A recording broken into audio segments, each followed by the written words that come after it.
Pemirsa, PT Taspen resmi lakukan penyaluran tunjangan Hari Raya tahun ini untuk seluruh peserta pensiun yang dimulai 5 Maret kemarin.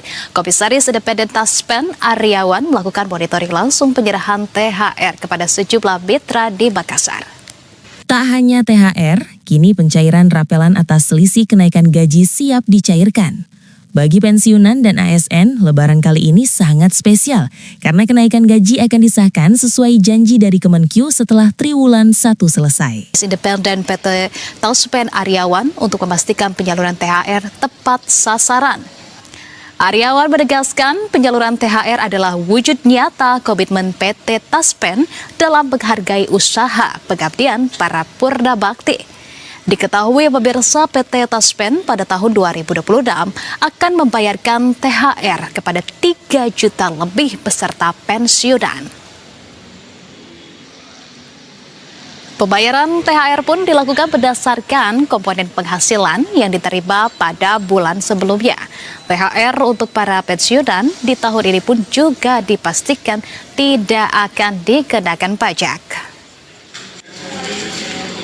Mereka untuk persiapan menjelang hari raya itu cukup tinggi. Jadi kalau mereka ngambil sekarang, itu mereka bisa menyiapkan untuk beli-beli pakaian, beli-beli atau mungkin menyiapkan untuk makanan dan lain-lain lebih siap dibandingkan nanti mereka mendekati. Pemerintah menaikkan gaji aparatur sipil negara atau ASN dianggap sebagai terobosan positif. Kenaikan gaji ini diyakini akan dapat meningkatkan produktivitas kerja ASN. Rencana pemerintah untuk meningkatkan produktivitas kerja aparatur sipil negara melalui sejumlah stimulus, termasuk kenaikan gaji, dianggap sebagai terobosan positif. Rencana ini diyakini akan mampu mendongkrak produktivitas abdi negara.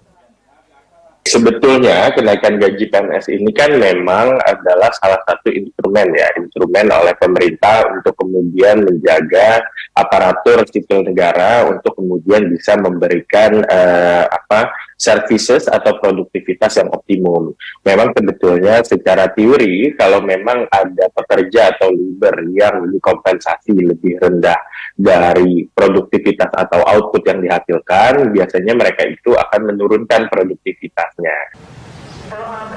Tak hanya itu, kenaikan gaji ASN juga diyakini efektif untuk menekan angka korupsi di jajaran plat merah. Juga perlu diperhatikan ada potensi pengurangan kebocoran anggaran. Gitu. Apa ini kebocoran anggaran? Kita tahu di beberapa kasus sebelumnya bahwa ada oknum-oknum PNS yang melakukan penyalahgunaan wewenang, seperti misalnya melakukan korupsi, penggelapan pajak, dan lain semacamnya.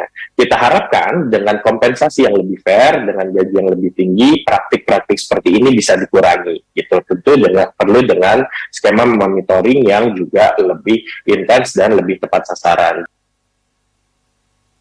Sebelumnya, pemerintah tengah menggodok regulasi pemerataan dan peningkatan kinerja aparatur sipil negara atau ASN di seluruh wilayah Indonesia. Salah satunya dengan memberi kemudahan naik pangkat bagi ASN yang bertugas di perbatasan wilayah terdepan NKRI. Mengenai bagaimana kabar tentang rapel gaji ini muncul, apa dasar pembahasannya, siapa saja yang disebut sebagai golongan penerima rapel tertinggi.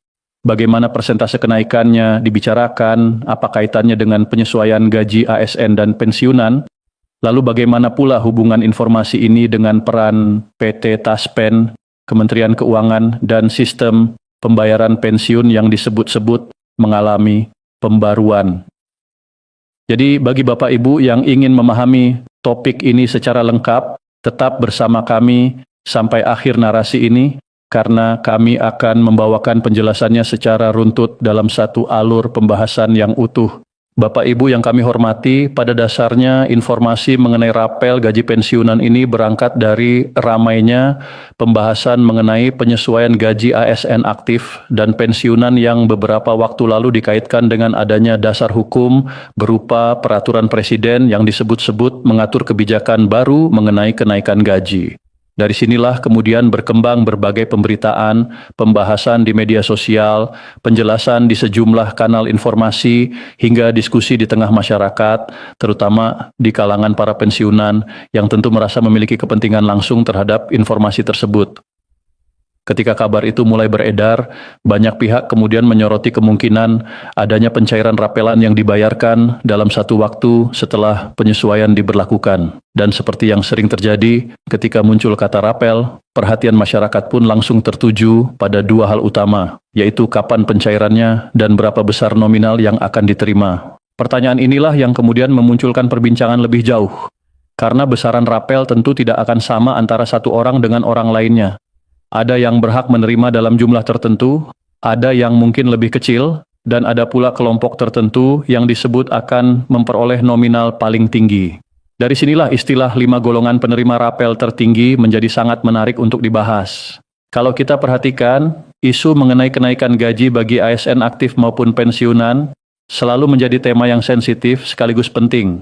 Sensitif karena harapan masyarakat sangat tinggi terhadap peningkatan kesejahteraan, dan penting karena menyangkut langsung kehidupan sehari-hari. Bagi ASN aktif, kenaikan gaji tentu berkaitan dengan motivasi kerja, daya beli, dan penyesuaian terhadap kondisi ekonomi. Sedangkan bagi para pensiunan, informasi mengenai penyesuaian gaji dan pembayaran rapel bukan hanya menjadi kabar baik, tetapi juga bisa menjadi penguat semangat, sebab tidak sedikit Bapak Ibu pensiunan yang dalam keseharian harus mengatur pengeluaran dengan cermat, memperhitungkan biaya kebutuhan pokok, kesehatan, listrik, air, bantuan untuk anak dan cucu, serta berbagai keperluan lain yang tidak sedikit.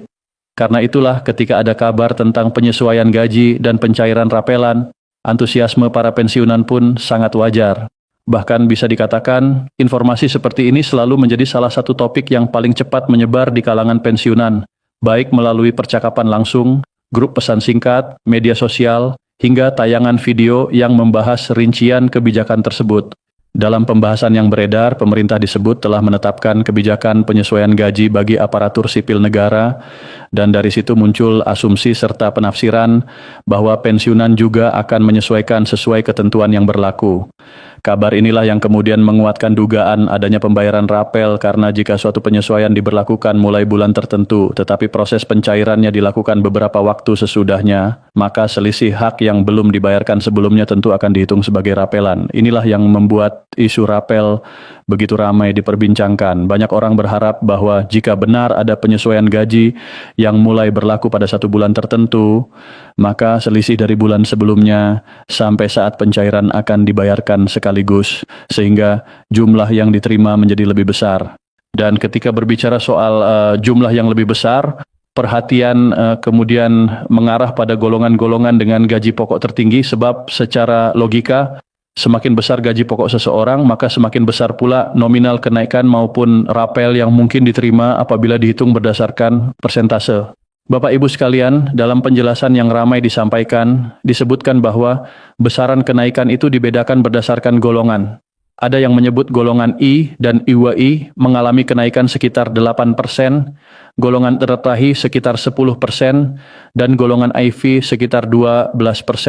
Sekalipun angka-angka ini menjadi bahan pembahasan di banyak tempat, yang paling menarik perhatian justru adalah implikasinya terhadap nominal rapel. Sebab ketika persentase lebih tinggi diberikan kepada golongan yang secara dasar memang memiliki gaji pokok lebih besar, maka hasil akhirnya pun secara nominal dapat jauh lebih tinggi dibanding golongan lain. Inilah yang kemudian melahirkan kesimpulan bahwa kelompok penerima rapel tertinggi akan berasal dari golongan IV, terutama pada subgolongan yang paling tinggi di dalam kelompok tersebut. Disinilah muncul pembahasan tentang 5 golongan penerima rapel tertinggi, yakni golongan IVA, IVB, IVC, IVD, dan IVE. Kelima kelompok inilah yang sering disebut dalam berbagai penjelasan sebagai kelompok yang berpotensi menerima rapelan dengan nominal paling besar apabila kebijakan tersebut benar-benar direalisasikan sesuai skema yang dibicarakan. Mengapa golongan IV menjadi pusat perhatian? Jawabannya sederhana, karena dalam struktur penggajian ASN dan pensiunan, golongan IV memang identik dengan pangkat tertinggi atau mendekati tingkat akhir karir seseorang.